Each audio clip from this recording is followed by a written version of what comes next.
Shalom saudara, dalam edisi Voice of Pentecost kali ini, kita akan membahas mengenai hati-hati dengan mulutmu. Pada tahun 1900-an di Amerika Serikat, pernah diadakan suatu penelitian terhadap dua keluarga untuk meneliti pengaruh perkataan dan karakter terhadap keturunan mereka. Secara mengejutkan, hasil yang didapat adalah keluarga Jonathan Edwards yang mendidik anak mereka sesuai perkataan firman Tuhan memiliki keturunan yang berhasil. Sedangkan keluarga Max Jukes yang tidak memperhatikan perkataan mereka sesuai dengan firman Tuhan memiliki keturunan yang buruk dan tidak berhasil. Hal ini membuktikan bahwa perkataan kita memiliki kuasa bagi masa depan kita. Yesaya 50 ayat 4 dikatakan, Tuhan Allah telah memberikan kepadaku lidah seorang murid, supaya dengan perkataan aku dapat memberi semangat baru kepada orang yang letih lesu. Setiap pagi ia mempertajam pendengaranku untuk mendengar seperti seorang murid. Pertanyaannya sekarang, bagaimana caranya agar lidah kita disebut sebagai lidah seorang murid? Yang pertama, mengendalikan setiap perkataan yang keluar dari mulut kita. Yakobus 3 ayat 5, 6, dan 8 berkata, demikian juga lidah, walaupun suatu anggota kecil dari tubuh, namun dapat memegahkan perkara-perkara yang besar. Lihatlah, betapapun kecilnya api, ia dapat membakar hutan yang besar. Lidah pun adalah api. Ia merupakan suatu dunia kejahatan dan mengambil tempat di antara anggota-anggota tubuh kita sebagai sesuatu yang dapat menodai seluruh tubuh dan menyalakan roda kehidupan kita. Sedang ia sendiri dinyalakan oleh api neraka, tetapi tidak seorang pun yang berkuasa menjinakkan lidah. Ia adalah sesuatu yang buas, yang tak terkuasai, dan penuh racun yang mematikan.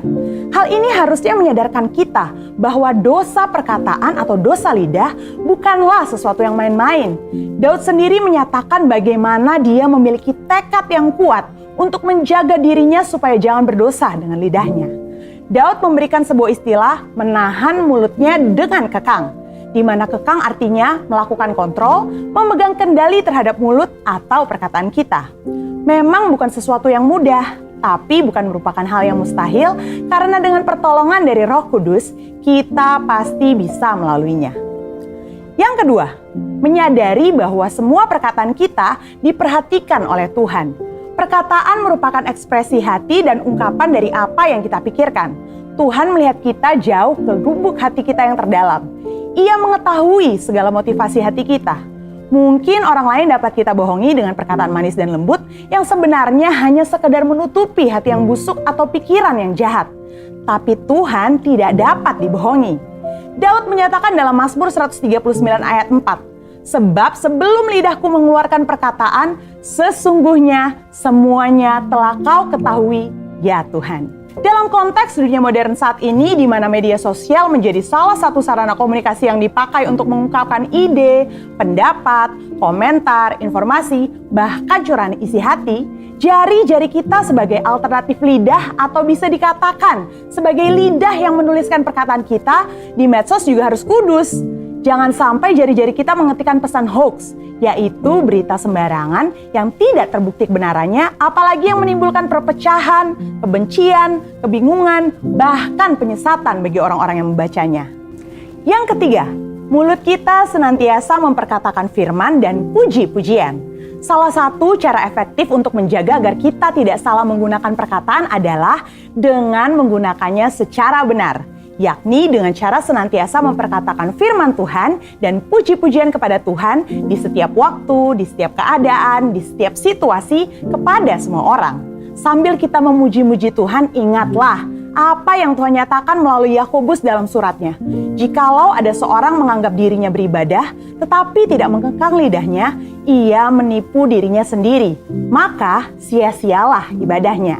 Sebagai contoh, bila kita mengalami suatu kejadian yang kurang baik, kita tetap memperkatakan ucapan syukur kepada Tuhan dan bukannya bersungut-sungut, karena firman Tuhan berkata, mengucap syukurlah dalam segala hal. Yang keempat, menyelaraskan perkataan dengan perbuatan kita. Dalam 1 Yohanes 3 ayat 18 dikatakan bahwa kita harus mengasihi bukan hanya dengan perkataan atau dengan lidah saja, tetapi dengan perbuatan dan dalam kebenaran. Perkataan adalah sesuatu yang nyata dan dapat didengar secara nyata. Namun, ketika perkataan diucapkan untuk menyatakan perasaan kasih kepada seseorang, hal tersebut bisa menjadi sesuatu yang tidak berarti apa-apa jika tidak disertai dengan perbuatan nyata seperti yang dikatakan.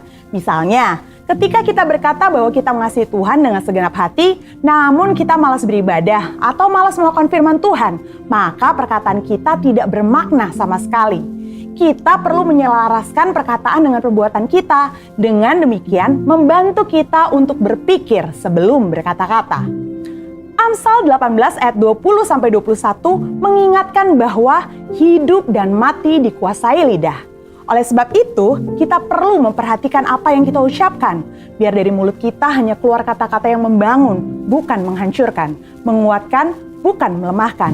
Ingat, Amsal 18 ayat 20-21 juga berbicara mengenai apa yang kita ketik di sosial media. Biar perkataan dan postingan kita memuliakan nama Tuhan. Saudara, untuk penjelasan lebih lengkapnya dari tim teologi kami, jangan lupa untuk buka link yang ada di atas atau scan QR Code yang tersedia.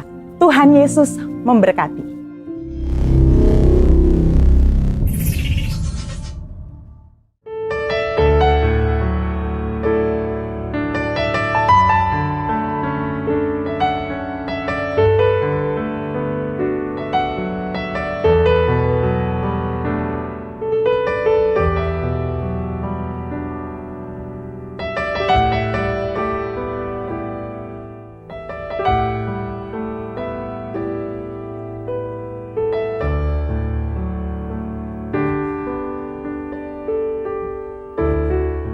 Baik, shalom saudaraku.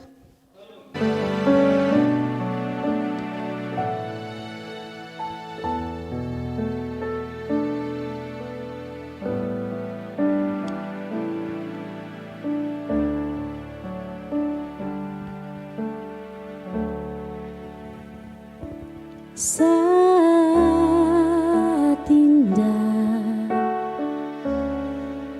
ku berhadapan denganmu, memandang wajahmu, Yesus kekasih jiwaku.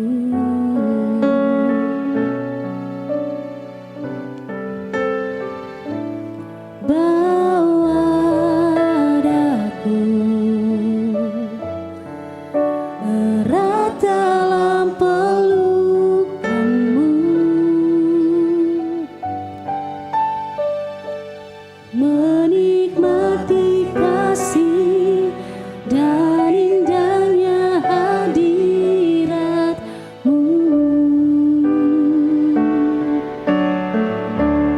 Hadiratmu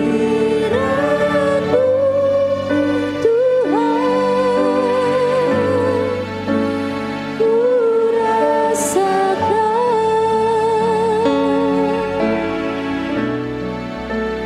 kekudusan-Mu Bapa,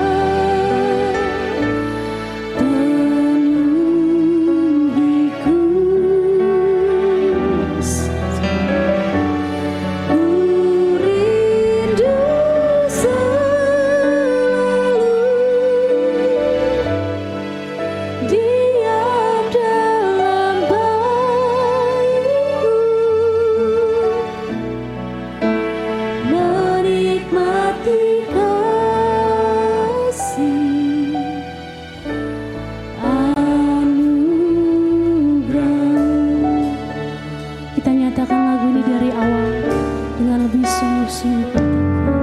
Saat indah Tuhan Yesus, ku berhadapan denganmu, memandang wajah-Mu Tuhan, Yesus kekasih jiwaku. Bawa kami Tuhan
Kami nggak mau datang dengan sia-sia Tuhan Yesus.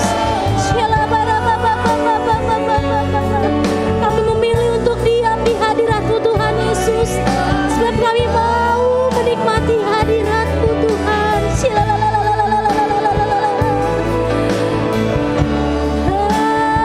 Hadirat-Mu Tuhan, ku rasakan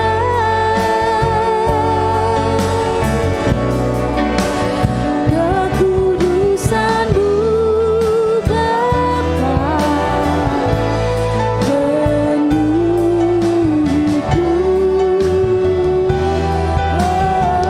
Ku rindu selalu diam dalam bait-Mu, menikmati kasih anugerah-Mu. Mari kita sembah Yesus, Bapak Ibu Saudara, sekiranya Bapak. Kami nikmati hadirat-Mu, kami nikmati kasih-Mu Tuhan.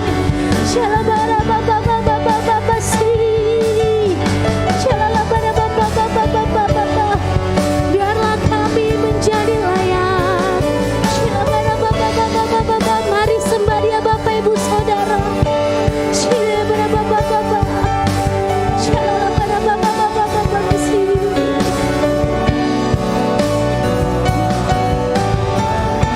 Saya undang untuk bangkit berdiri dalam hadirat Tuhan. Katakan hadirat-Mu hadir. Sambil mengangkat tangan Bapak Ibu Saudara, nyatakan dengan sungguh-sungguh. Nyatakan dengan sungguh-sungguh kepada Tuhan. Kekudusan-Mu Bapa,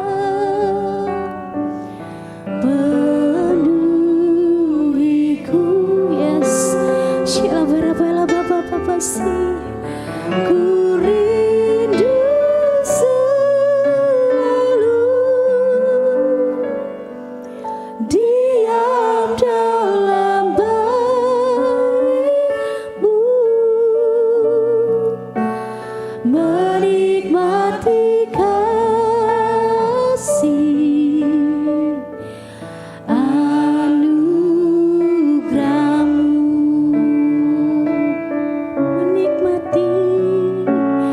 menikmati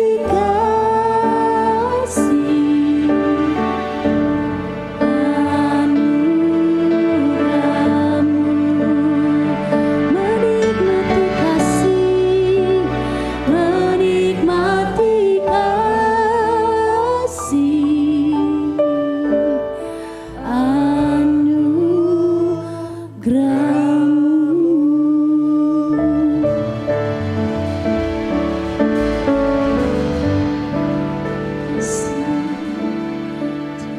Bapak, terima kasih. Sore hari ini biarlah kami terus menikmati hadirat-Mu untuk terus menuntun dan memimpin kami di awal bulan yang baru ini Tuhan. Kami butuh tuntunan sekali lagi. Tuhan, tunjukkan arah kehidupan kami masing-masing. Karena aman bersama-Mu Tuhan. Aku mau melangkah lebih dalam lagi menuju kepada tujuan yang Tuhan sudah tentukan bagi kami. Terima kasih ya Tuhan untuk penyertaan-Mu sepanjang bulan yang lalu. Kami melewatinya dengan baik, dengan aman, penuh damai sejahtera dan berkat-berkat yang Engkau berikan. Dan kami berkecukupan, kami sehat, kami hidup apa adanya. Sampai hari ini kami boleh beribadah bersama-sama. Terima kasih Tuhan, terima kasih Bapa. Kami percaya Engkau hadir sore hari ini menjamah setiap kami. Engkau mau nuntun kami Tuhan. Karena sia-sia kehadiran kami tanpa Engkau ada di sini. Terima kasih Tuhan, Engkau jamah setiap hati kami sehingga kami pulang, kami tidak sama seperti kami datang. Terima kasih Bapa untuk berkat-Mu dan kami siap menerimanya. Yang siap katakan bersama-sama. Amin. Sorak-sorai buat Allah kita yang dahsyat. Haleluya, haleluya. Sebelum duduk kembali mungkin bisa bergeser maju atau ngumpul-ngumpul biar hangat gitu. Bolehkah ya? Puji Tuhan, terima kasih. Silakan duduk kembali. Shalom. Shalom. Ada sukacita sore hari ini? Amin ya. Karena kita berganti bulan sampai dengan hari ini sudah Oktober. Artinya 3 bulan lagi kita akan mengakhiri tahun ini. Ya, yang dipikir tentu akhir tahun adalah ada apa? Natal, ya kan? Baru kemarin kita ulang tahun, lalu sebelum itu Paskah, begitu terus. Tapi kita jangan begitu terus, ya. Kita harus cari tahu apa nih yang Tuhan mau dalam hidup kita. Hari ini 1 Oktober. Apa yang penting di situ buat Indonesia khususnya? Tadi upacara Pak. Ya, bersama Pak Jokowi ya di situ ya. Membuat cukup macet Pondok Gede. Tapi puji Tuhan, jemaat Tuhan tetap beribadah dengan baik dan benar. Amin. Ya, 1 Oktober hari kesaktian Pancasila. Terus doakan agar Pancasila ini tetap sakti, Saudara, di Indonesia ini. Karena kita bersyukur punya 5 sila yang luar biasa. Dan yang pertama adalah ketuhanan yang Maha Esa.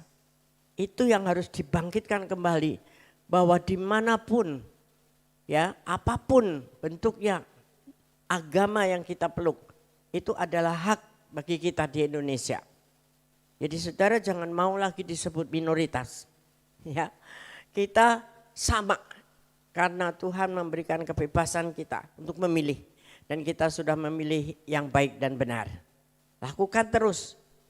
Ya, dan bulan Oktober ini untuk Pondok Gede kita bergeser kepada pilar kita yang terakhir, yaitu pilar keempat. Saudara-saudara ada yang tahu? Melayani ya. Yang pertama apa? Kita ulang sedikit ya. Ada 4 pilar kita, betul? Yang gambarnya ada panah itu. Ya. Masih ingat? Adakah di situ gambar 4 pilar kita? Halo bro? Yang pertama apa? Prajurit.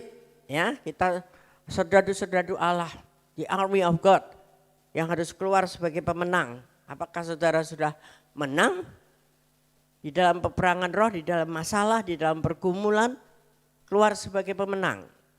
Lebih daripada pemenang. Melalui pilar yang kedua, yaitu unity. Bersama-sama, bergandengan tangan, siapapun kita. Jadi tidak ada yang yang satu hadap sini, yang satu hadap sana. Itu udah nggak boleh lagi ya. Dengan unity di dalam keluarga, di dalam pelayanan, di dalam keluarga besar, komunitas kita, kalau itu ada satu hatinya, itu berdamai dan itu pasti datang berkat dari Tuhan. Ya, dengan kekuatan yang luar biasa bergandengan tangan. Kemudian yang ketiga apa? Udah ketemu tadi gambarnya? Belum. Ya, bertumbuh yang kemarin baru diturunkan ini. Ya, selesai sampai dengan September, bukan selesai, tapi kita bertumbuh tidak sampai situ aja. Kita terus naik kepada yang keempat, yang paling top, yaitu melayani. Karena kalau kita sudah bertumbuh diam aja, kita akan kering lagi. Ya, seperti kemarin Pak Kris tapi Heru jelaskan melalui mimbar ini. Masih ingatkah baru seminggu ya kita diselamatkan dari dosa, kemudian kita menjadi Kristen. Terus berjalan, tapi seringkali orang Kristen berhenti di tengah-tengah. Berhenti di sini, tidak bergerak lagi, pokoknya aku udah Kristen, udah diselamatkan. Nah, di sini banyak godaannya Saudara. Satu waktu akan jatuh dan kembali ke sini lagi. Nah, caranya bagaimana untuk kita terus maju sampai di sini? sampai endingnya happy end. Sampai Tuhan datang, kita terus mengerjakan keselamatan yang Tuhan beri kepada kita. Katakan amin. Nah itu enggak gampang, ada proses sepanjang hidup kita. Nah proses itu supaya kita kuat, kita harus melayani. Kemarin dijelaskan Pak Kris seperti itu, pas banget untuk menyambut kita masuk di dalam pilar kita pelayanan ini. Melayani itu banyak jenisnya saudara. Bisa di mimbar ini ya, itu kelihatan ya, melayani pekerjaan Tuhan. Ya kan? Ada yang sebagai usher, ada yang pemusik, ini yang paling top di yang sini nih ya. Tapi justru ini paling hati-hati karena seringkali naik di sini apa motivasinya belum tentu untuk Tuhan. Tapi untuk aku kan nanti live streaming sampai di mana-mana gambarku, fotoku, ya. Tapi kalau tidak hidup di dalam kebenaran di sini, kita melayani Tuhan malah menjadi batu sandungan. Ya. Orang akan melihatnya dia pelayanan naik mimbar tuh, padahal kehidupannya kayak gitu. Nah itu kan tidak menjadi berkat. Tapi banyak sekali bidang-bidang lain yang kita juga bisa lakukan di dalam melayani Tuhan. Kalau tidak naik di mimbar, tidak melayani secara fisik yang kelihatan, saudara bisa melayani lewat kantong saudara. Kalau engkau diberkati banyak oleh Tuhan, dana, ya, tenaga, kita bisa pakai semua untuk melayani pekerjaan Tuhan. Karena itu sekaligus kita diproses sebagai pelayan Tuhan. Secara pribadi tujuan kita adalah untuk Tuhan. Kolose 3:23. Apa itu? Lakukan segala sesuatu seperti untuk Tuhan. Nah kalau kita pegang ayat itu ya, kita aman dalam melakukan segala-galanya. Kita mau dicerca, kita mau dibully, mau dikata-katain, ya mau apa, besi menajamkan besi, manusia menajamkan sesama, itu di sini. Ketika kita sudah Kristen, terus prosesnya di sini terus. Untuk kita muncul sebagai pemenang, ada prosesnya. Untuk mengalahkan hati, mengalahkan daging kita. Tidak bisa dengan kekuatan sendiri, tetapi kekuatan Roh Kudus Tuhan yang menyertai kita. Damai sejahtera Allah yang menguasai kita. Penguasaan diri, buah yang terakhir itu yang menguasai kita. Sehingga kita muncul sebagai orang-orang yang menjadi berkat buat orang lain. Amin enggak? Mau enggak? Proses loh. Apa bahasanya Pak Kris tuh banyak dramanya katanya. Dalam melayani Tuhan tuh banyak dramanya saudara. Nah, hari kemarin kita beribadah dan berdoa bersama selaku pelayan-pelayan Tuhan di Sentul bersama Pak Niko. Kita diulang kembali mengingat bahwa Pak Niko hari-hari ini mendapatkan PR baru dari Tuhan. Setelah 35 tahun itu dimulai dengan memulihkan Pondok Daud, bukan? Betul? Ya. Sampai dengan 35 tahun itu sudah mencapai apa yang Tuhan mau. Pujian penyembahan dipulihkan. Banyak gereja-gereja yang sunyi senyap semua itu kenal lagu pujian-pujian kita. Ya, mereka nyanyi lagu itu dimanapun saja. Gereja model apapun, ya kenal lagu-lagu yang penuh sukacita yang dianugerahkan Tuhan. Ada 10 album lewat hambanya Pak Niko. Dan kemudian hari-hari ketika masuk dalam 35 tahun itu Tuhan memberikan PR yang baru menuju kepada 2033. 10 tahun ke depan ada hal yang baru, yang dahsyat, yang cukup menegangkan tetapi menggairahkan, yaitu menyelesaikan amanat agung Tuhan. Secara fisik dengan moto, dengan tema reaching everyone, mencapai setiap orang di dunia. Ini global, tidak hanya Indonesia. Ya, sama seperti kemarin Pondok Daud juga sampai di dunia, sampai Amerika, sampai mana yang tidak pernah sukacita di dalam memuji Tuhan tuh semua terjamah. Ya, sehingga kebangunan rohani terjadi walaupun yang belum mengenal itu lesu, saudara.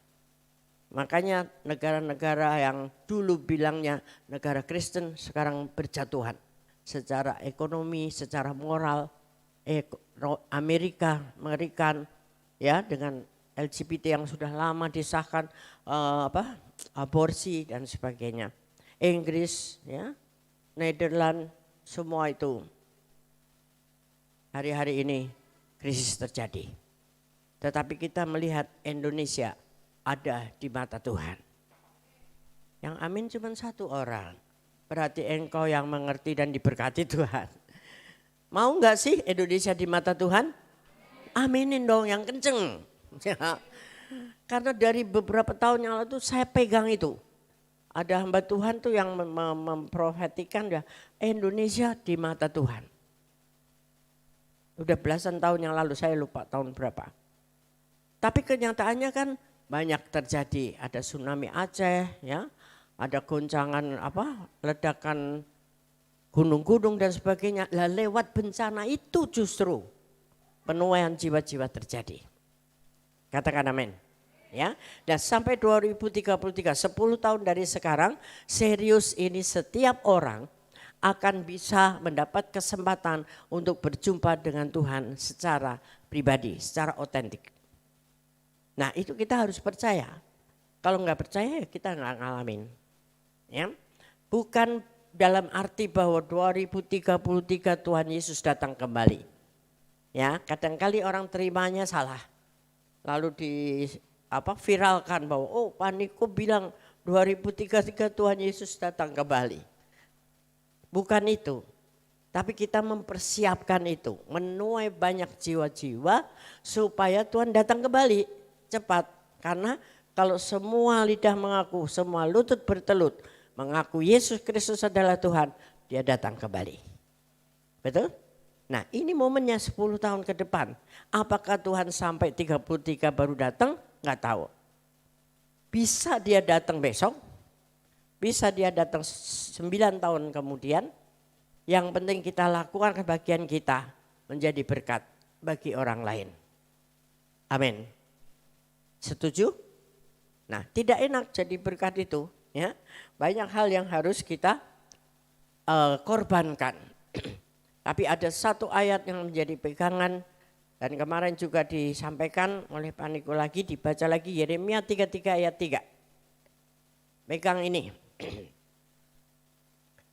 Yuk kita baca sama-sama ayat pertama ini, 1, 2, 3. Berserulah kepadaku, maka aku akan menjawab engkau dan akan memberitahukan kepadamu hal-hal yang besar yang tidak terpahami, yaitu hal-hal yang tidak kau ketahui. Jadi ada hal-hal besar yang kita tuh nggak tahu sampai hari ini. Tapi Tuhan nanti akan beri ketika kita berseru kepadanya. Amin. Jadi ada masalah apapun dalam hidupmu, jerit sama Tuhan. Banyak orang bilang ini nomor telepon Tuhan Yesus. Gampang ya, Yeremia 3:3. Berseru sama dia, jangan nyabang, hatinya jangan mendua gitu. Kalau berseru kepada Tuhan serius, sepenuh hati. Nah ditambah dengan tahun ini, bulan September ini, tanggal 15 tepatnya, itu tahun di sana Ibrani, penanggalan Ibrani di Israel itu berubah menjadi Pei Dalet, ya 5784. Gambarnya seperti itu. Kita bukan ikut-ikutan orang Yahudi ya, tetapi karena kita adalah Israel rohani, kita perlu tahu apa arti setiap angka itu. Apa arti nama Dalet itu? Ya, diambil belakangnya saja 84.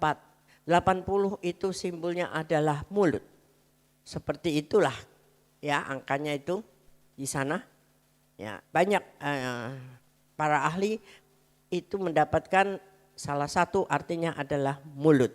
Nah kita akan diulang lagi tadi di VOP, Voice of Pentecost, itu bicara tentang mulut. Ya, nanti kita akan lihat lagi ayat-ayatnya. Lalu yang 4 itu adalah digit keempat, huruf keempat yaitu dalet. Artinya simbol daripada pintu. Ya, mari kita lihat selanjutnya apa nih mulut, peringatan Tuhan tentang mulut. Mari kita lihat ayatnya yang pertama, Yohanes 8, 43, 44. Yohanes 8, ya. Apakah sebabnya kamu tidak mengerti bahasaku, kunya besar yaitu Allah. Sebab kamu tidak menangkap firmanku, firman Allah. Terus, iblislah yang menjadi bapamu dan kamu ingin melakukan keinginan-keinginan bapakmu, munya kecil. Ya. Ia adalah pembunuh manusia sejak semula dan tidak hidup dalam kebenaran. Sebab di dalam dia tidak ada kebenaran. Apabila ia berkata dusta, ia berkata atas kehendaknya sendiri. Sebab ia adalah pendusta dan bapa segala dusta. Siapa namanya bapa segala dusta? Iblis. Yang kenceng, iblis. Kita anaknya siapa? Tuhan Yesus. Jadi kita tidak boleh berdusta. Pakai mulut kita untuk hal-hal yang menyenangkan Tuhan. Ya, itu karena dia mengerti firman. Jadi kita ikut-ikutan orang-orang zaman sekarang ya ngomong dusta-dusta sedikit nggak apa-apa lah, bohong-bohong dikit. Katanya itu dusta bohong putih katanya. Nggak ada bohong putih ya, semua bohong adalah dosa saudara. Kemudian Mazmur 34, 13, 15. Siapakah orang yang menyukai hidup, yang mengingini umur panjang untuk menikmati yang baik? Saudara suka umur panjang? Terus menikmati yang baik pula, bukan panjang tapi diranjang terus, tidak bisa makan hanya pakai selang, bukan itu ya. Terus jagalah lidahmu. Nah kalau mau ini caranya, jaga lidahmu terhadap yang jahat dan bibirmu terhadap ucapan-ucapan yang menipu. Katakan amin. Kalau kita menjaga ini, hidupmu akan panjang umur dan diberkati Tuhan. Panjang umur dan menikmati hidup. Bukan panjang umur tapi nggak bisa apa-apa, percuma. Buat apa? Ya, saja seperti robot, saudara. Banyak orang-orang kaya-kaya itu sekarang hidup seperti itu. Susternya 3 shift. Ada yang saya kenal tuh, kaya raya. Tapi di tempat tidur terus atau di kursi roda yang bisa di setel macam-macam, selangnya macam-macam juga, itu ya, berganti suster sehari 3 kali shift. Tapi hidup. Yang mengerikan saudara, istrinya tuh anak Tuhan. Ya mungkin masih di sinilah gitu ya. Lalu dia bilang apa? Tidak mau membuat pemberesan dengan Tuhan karena dipertahankan hidup agar uang dia sebagai direktur satu perusahaan itu terus mengalir untuk kehidupan istri. Dia enggak rela bayarin suster segitu, 3 suster. Ini yang mengerikan hidup ini sekarang ini, mamonnya saudara, cinta akan uang. Rela suaminya seperti itu. Tidak mau ada pemberesan. Gitu, ikatan-ikatannya dilepas gitu kan. Kalau dia mau mati ya mati, kalau hidup ya disembuhkan gitu kan. Ini penderitaan sudah sekian tahun. Itu mengerikan sekali. Ikatan-ikatan daripada iblis berbentuk mamon, berbentuk cinta apalagi ya, pegangan-pegangan masa lalu. Habiskan itu semua, lepaskan kalau engkau mau hidup diberkati Tuhan sampai masa tuamu. Ya, menjaga ucapan, jangan menipu, jangan pakai lidah yang dolak-dalik untuk ngomong sebentar begini, sebentar begitu, enak banget gitu. Sepertinya enteng, termasuk dengan kalau sudah ada janji ya, oh besok mau ada ini, saya ikut. Oke, saya ikut, daftar. Tiba-tiba di hari hanya enteng aja, nggak bisa datang. Padahal nggak karena sakit berat. Ya, apalagi kalau gratis saudara, enteng banget. Saya nggak jadi. Yang satu lagi saya nggak jadi, izin. Lah, ini tuh enak sekali gitu. Bagaimana orang mau mempercayai kita dalam hal yang lebih besar lagi. Mari kita kalau iya di atas yang ya, ada firmannya itu. Tidak di atas yang tidak. Kalau kita kira-kira belum tentu bisa, jangan bilang ya aku mau datang atau aku mau ikut.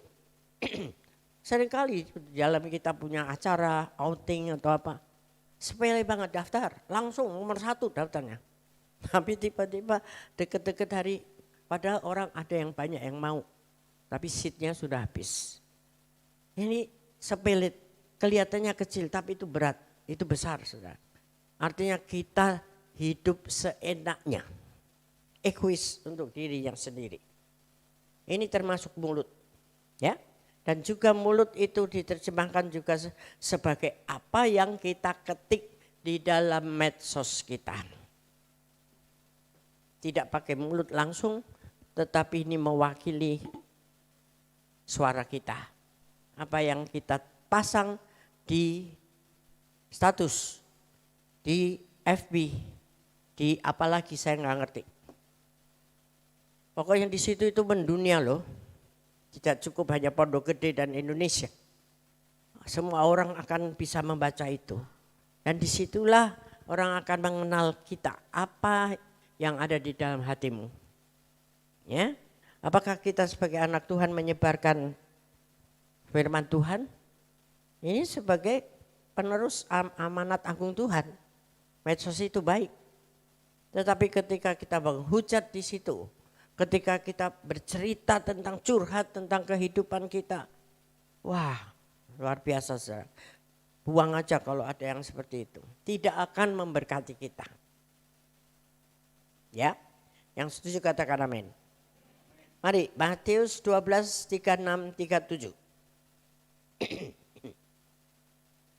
Matius 12, 36, 37.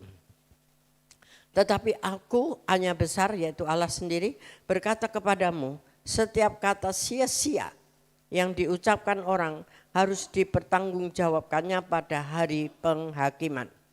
Karena menurut ucapanmu engkau akan dibenarkan dan menurut ucapanmu pula engkau akan dihukum. Jadi apa yang keluar dari mulut kita ini perlu pertanggungjawaban, saudara. Ya, sekarang model medsos viral-viral, apa yang kita tulis di situ kita tanggung jawab. Salah informasi, salah menulis sesuatu bisa jadi masalah besar dan berakhir di penjara. Ya kan? Ya. Jadi ada firman semua bagi kita anak-anak Tuhan itu sudah dituntun. Ini baik, ini enggak baik, ini jangan, ini jangan. Tetapi kita langgar semua seringkali. Akhirnya mendatangkan masalah dalam kehidupan kita. Roma 10 ayat 9-10. Roma 10 ayat 9-10. Sebab jika kamu mengaku dengan mulutmu bahwa Yesus adalah Tuhan dan percaya dalam hatimu bahwa Allah telah membangkitkan membangkitkan Dia dari antara orang mati, maka kamu akan diselamatkan. Karena dengan hati orang percaya dan dibenarkan, dan dengan mulut orang mengaku dan diselamatkan. Jadi keselamatan itu harus dibunyikan, saudara. Harus diucapkan bahwa aku percaya Yesus. Jangan cuma dibatin di dalam hati kita. Yang penting Tuhan tahu hatiku. Aku percaya sama Tuhan. Tapi itu gak cukup karena kita harus proklamasikan sehingga semua banyak orang mengerti, melihat bahwa kita ini orang-orang yang sudah ditebus oleh Tuhan.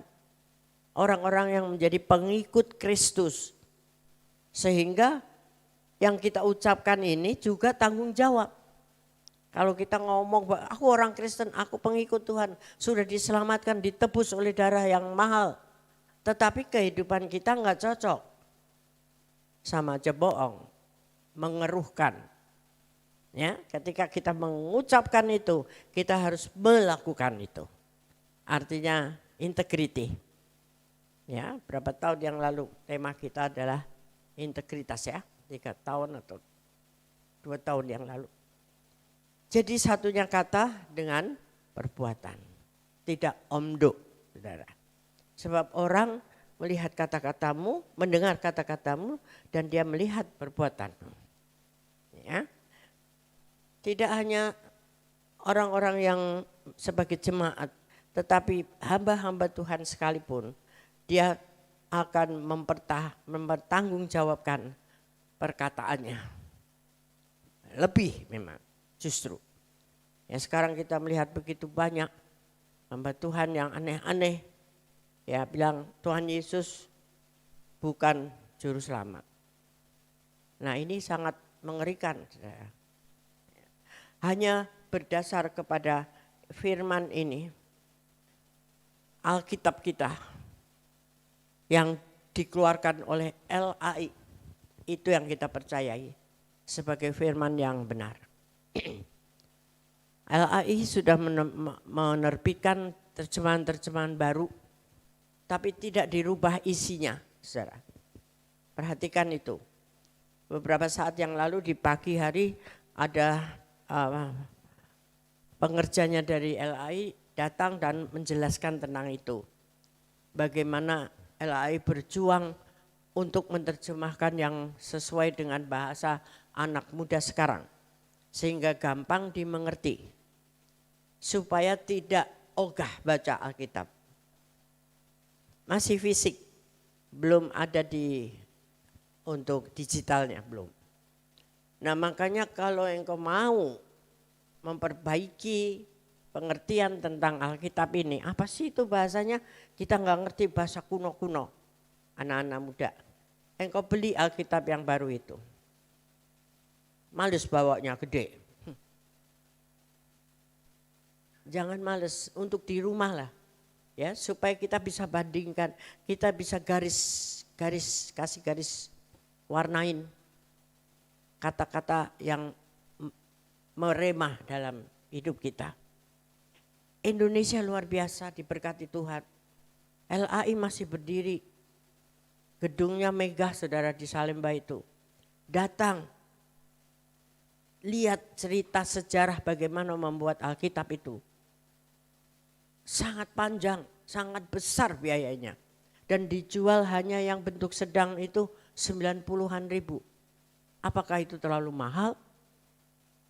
3 gelas misue. Apa yuk? Misue ya, bener ya? Apa? Bener. Saya sih nggak pernah beli itu, cuman anak-anak muda itu yang doyan banget. Pagi, siang, sore beli terus. Nanti akhirnya diabetes loh. Banyak gulanya itu. 3 kali berapa? Belum Kentucky. Belum apa lagi. Ya.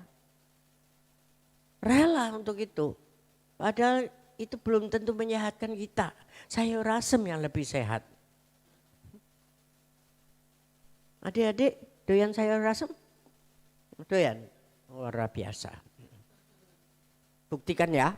Nah, jadi kalau mana sayur asem jangan nolak-nolak. Jangan ngoceh ya. Itu enak saudara. Murah dan sehat. Coba makanan yang lebih sehat lagi adalah Alkitab. Ya, jadi rame-rame beli ya. Belinya di mana? Di bawah sudah nggak jual Alkitab lagi. Karena jarang yang beli sekarang. Tapi yang terjemahan baru ini saudara bisa dapatkan di Tokopedia. Sangat mudah. Saya sudah pernah beli soalnya 1 hari nyampe langsung. Ya, harganya sekitar 90-an kalau yang sedang. Ada yang untuk yang lanjut usia lebih gede. Yang paling gede, yang separuh daripada mimbar ini sekitar 650-an. Ada 1 saya punya. Gede, kalau itu buat di rumah. buat di kamar lah. Ya, nggak usah nggak apa-apa. Yang biasa aja, yang kecil anak-anak muda ada. Harganya cuma sekitar 70-an, 70-80. Mari kita baca lagi dari ulang. Ini yang menuntun kita dari awal. Ya, Kejadian 1 hari baca, Kejadian pagi, malam, sore baca Perjanjian Baru dari Matius. Coba hidupmu akan berubah. Dan Tuhan menjamah sehingga engkau dibebaskan dari pengaruh-pengaruh dunia ini. Itu yang penting. Amin, amin. Nah, kedua adalah dalet tadi, angka 4 itu sebagai simbol daripada pintu. Dan pintu itu adalah pintu yang terbuka hari-hari ini. Pak Niko katakan pintu-pintu dibukakan Tuhan hari-hari ini. Pintu apa saja, ya, sebagai sebuah pintu yang terbuka, dan Yesus Kristus sendiri itu adalah pintu jalan menuju kepada keselamatan dan berkat. Seorang dengan juga bentuknya ini merupakan seperti orang yang sedang membungkuk. Di angka 4-nya dalet itu. Membungkuk artinya itu merendahkan diri. Ya, jadi dengan merendahkan diri dan taat kepada firman Tuhan, kita akan dibukakan pintu-pintu. Pertama, pintu apa? Yang A? 1A? Ada pintu yang A. Nah, pintu kesempatan untuk penginjilan. Ini ceritanya Paulus, namun aku akan tinggal di Efesus sampai hari raya Pentakosta, sebab terbuka kesempatan bagiku untuk mengerjakan pekerjaan yang besar dan penting, sekalipun ada banyak penentang. Jadi pintu penginjilan dibuka hari-hari ini, dibuka lebar lagi untuk kita melakukan penginjilan door to door, person to person, everyone harus dijangkau, di reach untuk dia mengerti, tawarkan tentang Yesus.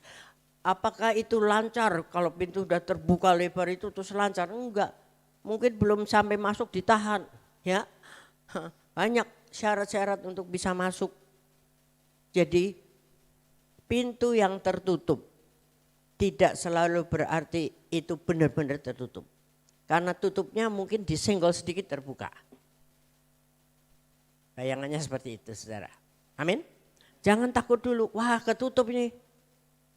Ya kan, seperti pintu di belakang sana itu ketutup. Tapi kita gesek ke sini terbuka. Kalau didorong begitu enggak terbuka. Harus tahu caranya. Ya. Jadi yakin melangkah bersama-sama dalam kolaborasi sebagai kesatuan seluruh dunia. Ada pekerjaan yang besar yang Tuhan percayakan bagi Indonesia, khususnya bagi Pak Niko dan jajarannya yang mendunia. Saat ini nanti besok tanggal 3 ada World Prayer Assembly yang Bro Anto kita sedang ke sana. Itu dukungan dari kita juga. Lalu nanti Oktober tanggal berapa, 25 atau berapa itu ada pemimpin-pemimpin dunia ini akan kumpul di SICC kita untuk mempersiapkan momen yang besar nanti bulan Juli. Reaching everyone, everyone in the world. Ya, itu yang akan menjadi PR daripada kita semua. Kalau Pak Niko berarti kita semua.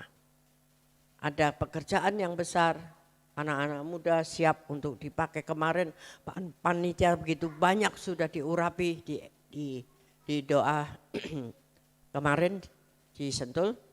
Mereka siap mulai masuk dalam mempersiapkan segala sesuatu. Ini seluruh dunia, saudara. Anak-anak muda terutama akan datang kumpul di hari-hari pertama itu di SICC. Kemudian hari terakhir tanggal 6 Juli 2024 itu di Gelora Bung Karno. Seluruh dunia akan hadir. Bayangkan bagaimana Indonesia tidak akan diberkati Tuhan. Aminnya mana? Ragu-ragu bingung. Kalau kita ada momen di sini, itu artinya hadirat Tuhan ada di sini dong. Halo? Amin? Wah, kerepotannya, pusingnya luar biasa. Dan lebih-lebih lagi fulusnya luar biasa. Berapa biaya yang kita butuhkan itu. Ya. Nah, makanya mari, ini adalah bagian daripada pelayanan. Kalau saudara bingung, aku mau apa ya? Kerjaan enggak bisa ditinggal, masih harus kerja full di kantor misalnya. Tapi engkau punya berkat yang lebih. Berikan dana itu untuk menopang ini, amanah ini. Kepercayaan Tuhan bagi Indonesia. Kemarin Pak Niko serukan juga. Semua yang di bawah gereja ini, di bawah binaan saya, mesti mau bersama-sama gandeng tangan untuk menopang ini. Karena ini sah dari Tuhan. Seperti yang lalu-lalu yang Tuhan suruhkan kepada Pak Niko, semua jadi. Membangun SICC, membangun menara doa, KKR 365 kali dengan biaya sendiri, semua terjadi. Dan semua Tuhan penuhi. Nah, ini momen yang terakhir sampai semua orang dijangkau untuk menjadi orang yang diselamatkan Tuhan. Nah, bayarannya mahal dong pasti. 1 jiwa itu mahal sekali saudara. Surga bersorak-sorai. Amin. Amin. Ya, kalau engkau nggak bisa ikut langsung terjun, mari lakukan apa yang bisa. Nggak masalah mesti harus 10 juta. Ya, tapi sisihkan dari uang jajan, sisihkan dari keborosan. Beli paket data terlalu banyak, kurangin, ya kan? Baca Alkitab dari awal sampai akhir, jadi nggak kebanyakan main WhatsApp. Main apalagi itu game itu yang sangat menyita waktu dan kuota saudara. Ya, sekarang rubah, ini momentum yang luar biasa. Jangan kita lewatkan yang Pak Niko dapatkan ini. Terus yang B, pintu apa? Pintu B. Ya, pintu penuaian dan berkat. Nah, ini sukacita ya. Ya, semua mau berkat. Tapi jangan lupa tadi Yeremia 33 ayat 3. Dan jaga mulut, jaga apa? Tadi nomor 4, angka 4 apa? Pintu ya, untuk masuk ke dalam pintu-pintu yang terbuka, apa yang kita harus lakukan? Taat dan rendah hati. Ya, pintu-pintu gerbangmu akan terbuka senantiasa siang malam. Tidak akan tertutup supaya kekayaan bangsa-bangsa dibawa kepadamu, raja-raja mereka pun juga digiring bersama. Yesaya 60 nanti dibaca di rumah, seluruh Yesaya 60 itu bangkit menjadi teranglah. Gitu kan? Itu Yesaya melukiskan kedatangan kerajaan Mesias Tuhan kita, di mana kemuliaan Allah datang kepada Israel dan bangsa-bangsa lain. Datang kepada mereka untuk menerima terang dan keselamatan. Bangsa-bangsa ini akan membawa persembahan dari kekayaan mereka kepada Tuhan. Nah, itu yang akan terjadi. Ini sudah terjadi dulu ya di sono di Israel. Bangsa-bangsa datang bawa persembahan, ya toh. Waktu Yesus lahir aja kan orang Majus datang bawa emas, kemenyan dan mur. Itu hanya mewakili yang 3 itu saudara. Nah, ini musim seperti itu akan datang kembali. Ketika kita semua terbuka menyembah Tuhan, ya, itu akan datang bangsa-bangsa membawa berkat besar. Amin, amin. Di awal pemulihan Pondok Daud, banyak orang-orang bisnismen besar dijamah oleh Tuhan. Ketika mereka dengar ibadah, nyanyi baru 1 lagu, udah nangis-nangis. Yang mau cerai gak jadi, yang mau menipu gak jadi. Mereka berbalik, terima Tuhan Yesus, dan berkatnya itu dibagikan untuk pekerjaan Tuhan. Sehingga banyak gereja-gereja GBI besar saudara. Kaya. Karena orangnya itu orang bisnismen. Bukan makanin uang gereja, bukan. Hamba Tuhannya bisnismen besar. Punya banyak perusahaan. Punya mobil-mobil keren.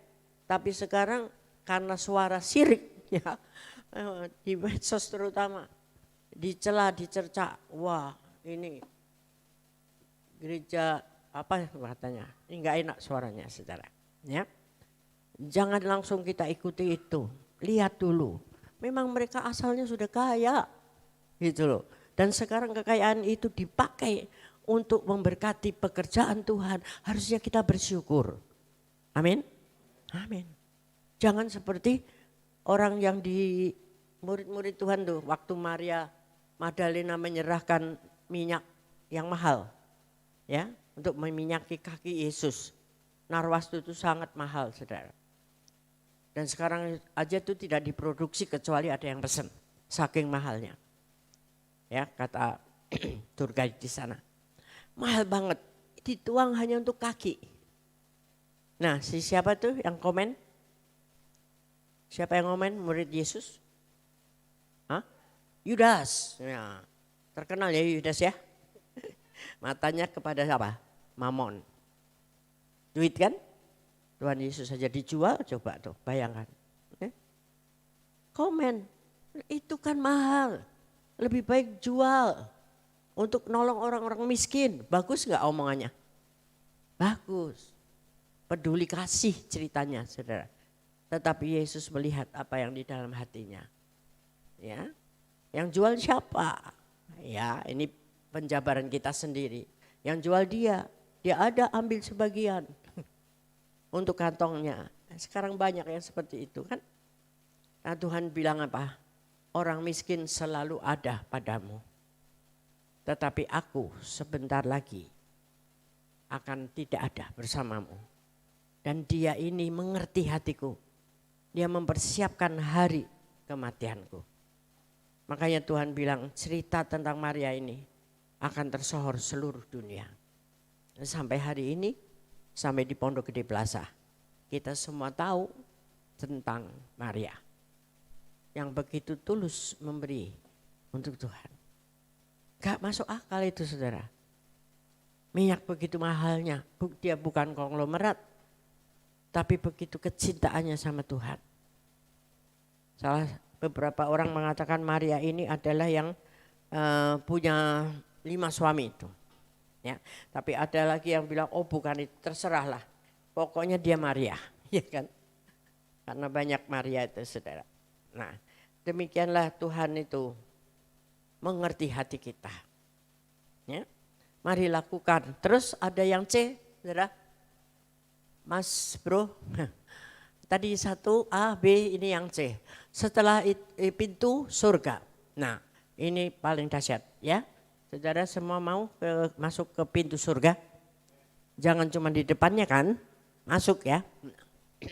Setelah itu aku melihat sesungguhnya sebuah pintu terbuka di surga dan suara yang dahulu ku dengar, ini Yohanes ya, berkata kepadaku seperti bunyi sangkakala, naiklah kemari dan aku akan menunjukkan kepadamu apa yang harus terjadi sesudah ini.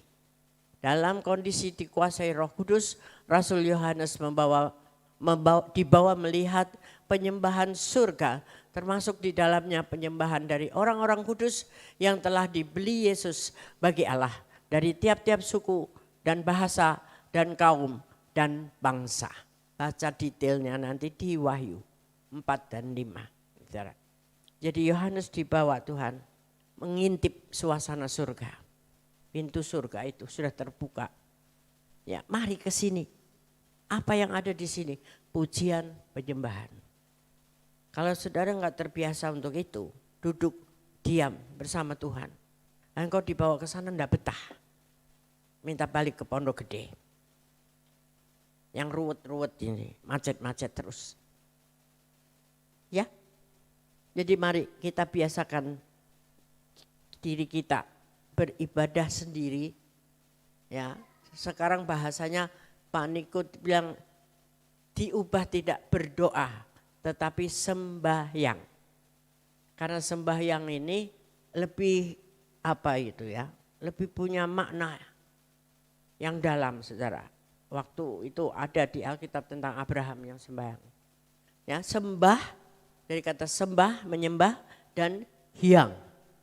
Hyangnya tambah H, itu hyang, itu bahasa Sangsekerta adalah hyang, sang yang dimuliakan. Untuk raja-raja, untuk dewa-dewa mereka yang dihormati. Nah, dewa kita, penyembahan kita adalah untuk hyang kita. Sang hyang kita adalah Allah pencipta kita. Amin. Jadi mari kita lebih banyak pakai kata sembahyang. Jadi sembah Dia yang maha besar, yang adalah pemilik segala-galanya dalam dunia ini. Senangkan Dia, maka engkau akan mendapatkan apa yang diinginkan hatimu. Ayat saya kembali. Ya, Mazmur berapa? Ada yang ingat? Ayat Mas tuh, ayat Mas saya. Senangkan Tuhan, maka engkau akan diberikan apa yang diinginkan hatimu. Bukan yang hanya diperlukan loh. Ya, baca sekali lagi di Mazmur 37 ayat 4. Sendiri aja nanti di rumah. Iman itu, ya, taatlah, menyembahlah, senangkan Tuhan. Hidupmu akan terus damai sejahtera, sukacita, tidak susah hidup, saudara. Ya, tidak berjuang untuk hidup ini, karena Tuhan menyediakan semuanya buat kita. Katakan amin. Tuhan Yesus berkati kita dan mari mempersiapkan diri kita untuk perjamuan kudus sore hari ini. Mari selesaikan segala masalah dulu di hadapan Tuhan. Apakah kita pernah berdusta? Apakah kita pernah bohong-bohong kecil, bohong-bohong besar? Apakah kita masih ada ganjelan-ganjelan kecewa, sakit hati? Ya, jengkel, jengkol semua masih ada. Bau itu saudara, ya, keluarkan semua di bawah kaki Yesus dengan kerendahan hatimu, dengan urapan Pentakosta ketiga, engkau akan dibebaskan dan pintu-pintu apapun akan dibukakan bagimu. Amin. Tuhan berkati kita semua. Haleluya. Mari kita bangkit berdiri dan kita akan rayakan dengan menyanyikan satu lagu lama, Ku Mau Hidup.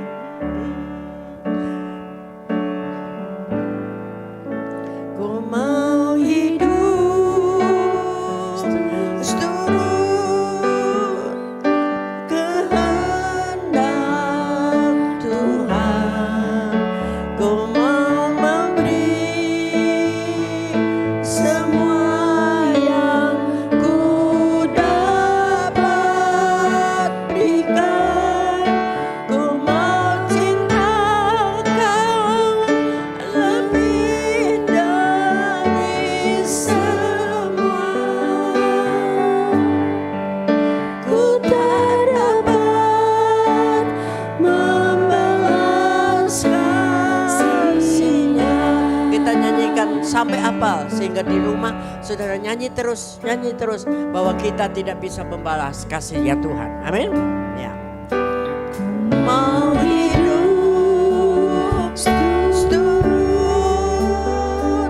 kehendak Tuhan, ku mau memberi semua yang ku dapat berikan.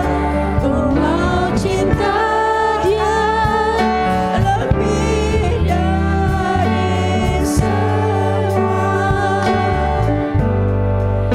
Ku tak dapat membalas kasih-Nya. Sekali lagi dengan segenap hati kita. Haleluya. Hidup seturut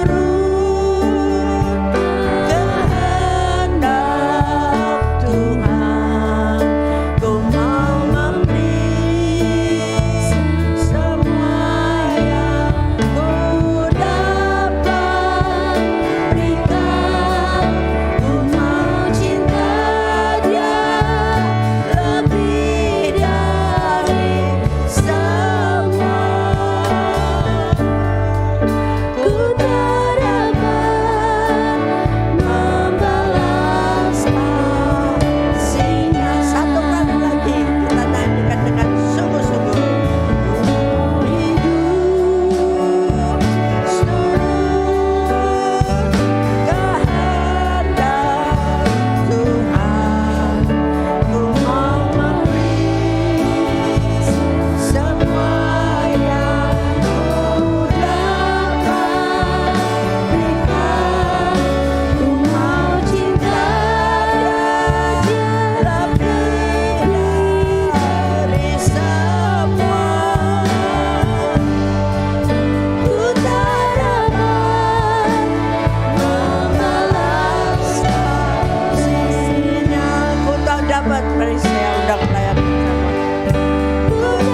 berikan waktu penyembahan, pemberesan setiap hati kita sebelum kita menerima tubuh dan darah Yesus. Syakara bayara la bayara la masikara. Ya rabayara la masikara. Terima kasih untuk kasih-Mu Tuhan. Sungguh kami tidak bisa membalasnya. Kami mau ikut sesuai rencana dan kehendak-Mu saja.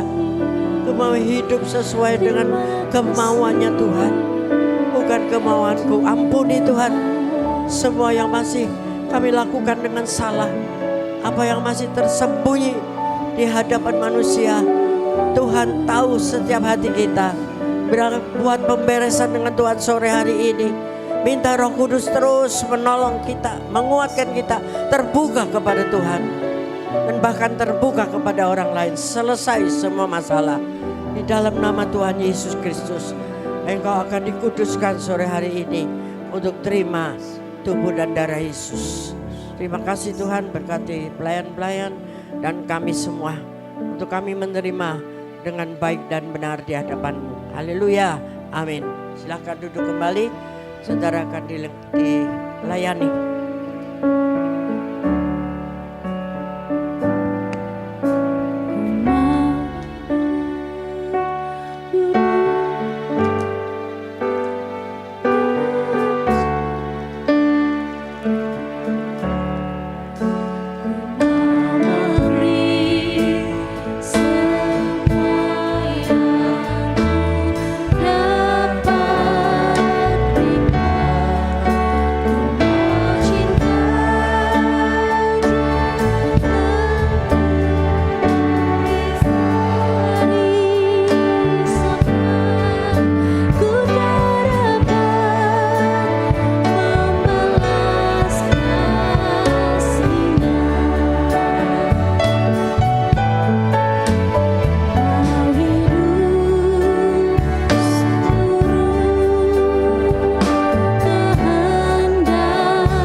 Saudara semua sudah terima roti dan anggur?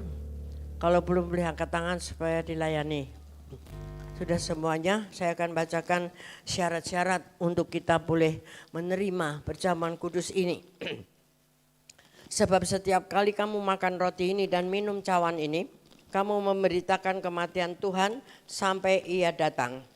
Jadi barang siapa dengan cara yang tidak layak makan roti atau minum cawan Tuhan, ia berdosa terhadap tubuh dan darah Tuhan. Karena itu hendaklah tiap-tiap orang menguji dirinya sendiri dan baru sesudah itu ia makan roti dan minum dari cawan itu. Karena barang siapa makan dan minum tanpa mengakui tubuh Tuhan, ia mendatangkan hukuman atas dirinya sendiri. Nah, kita sudah tahu bahwa ini adalah simbol daripada tubuh dan darah Yesus. Engkau harus mengakui itu dulu supaya kita bisa makan dan menjadi berkat buat kita. Katakan amin. Ya, mari angkat tangan di tangan kanan kita roti ini. Sebab apa yang telah kuteruskan kepadamu telah aku terima dari Tuhan. Yaitu bahwa Tuhan Yesus pada malam waktu ia diserahkan, ia mengambil roti dan sesudah itu ia mengucap syukur atasnya. Ia memecah-mecahkannya dan berkata, inilah tubuhku yang diserahkan bagi kamu. Perbuatlah ini menjadi peringatan akan aku. Saudara yang kasih Tuhan, bukankah roti yang kita pecah-pecahkan ini adalah persekutuan kita dengan tubuh Kristus? Mari kita makan dalam nama Yesus.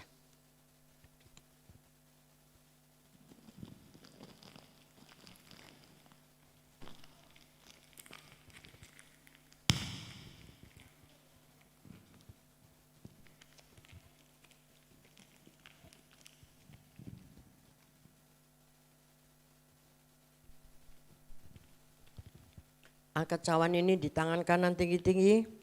Demikian juga ia mengambil cawan sesudah makan, lalu berkata, cawan ini adalah perjanjian baru yang dibenteraikan oleh darahku. Perbuatlah ini setiap kali kamu meminumnya menjadi peringatan akan aku. Saudara-saudara yang kasih Tuhan, bukankah cawan pengucapan syukur yang atasnya kita ucapkan syukur ini adalah persekutuan kita dengan darah Yesus. Mari kita minum dalam nama Yesus.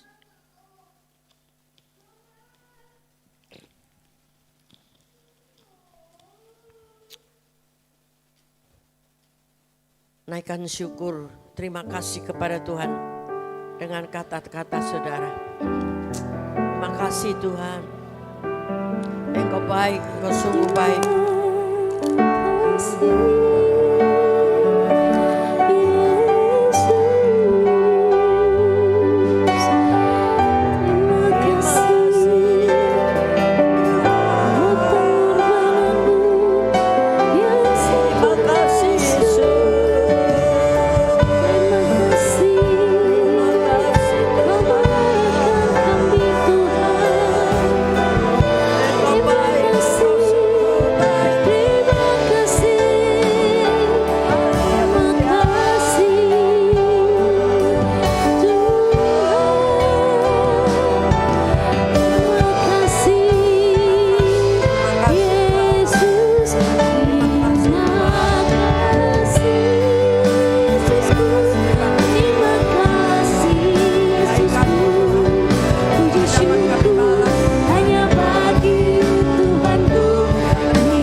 Dengan kuasa Roh Kudus Pentakosta ketika ini, pintu-pintu dibukakan bagimu semuanya.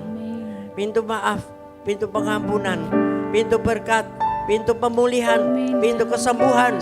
Dan biarlah kita melakukan bagian kita, yaitu menyenangkan hati Tuhan, berharap kepada Dia saja, tidak mendua hati, dan engkau akan dipulihkan dari segala hal. Dan hatimu menjadi hati yang penuh dengan damai sejahtera. Tidak ada dusta lagi di antara kita dengan Tuhan. Haleluya. Yang setuju katakan amin. Terima kasih Tuhan Yesus.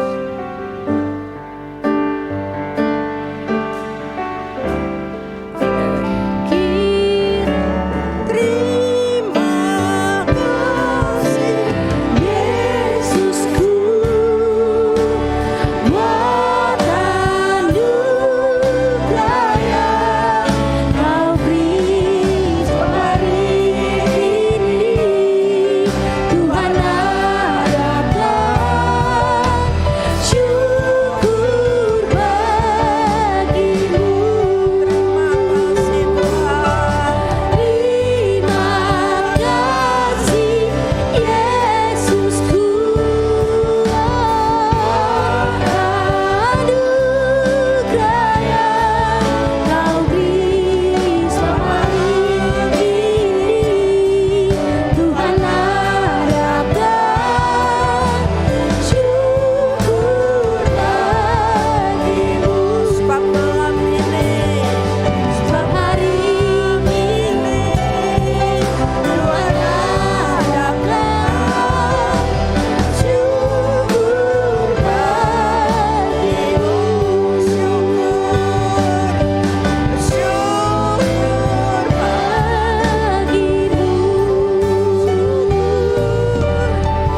Segala puji syukur bagimu Tuhan.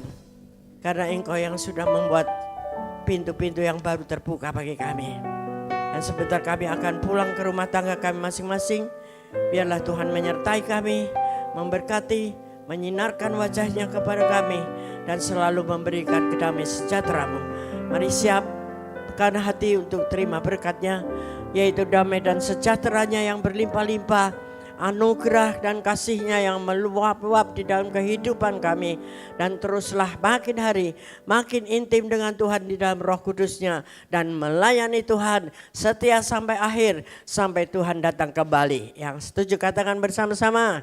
Amin. Selamat hari Minggu. Tuhan Yesus memberkati. Bapak Ibu Saudara, adik-adik boleh bersatu sejenak. Ibadah sore hari ini telah selesai. Selamat hari Minggu. Tuhan Yesus memberkati.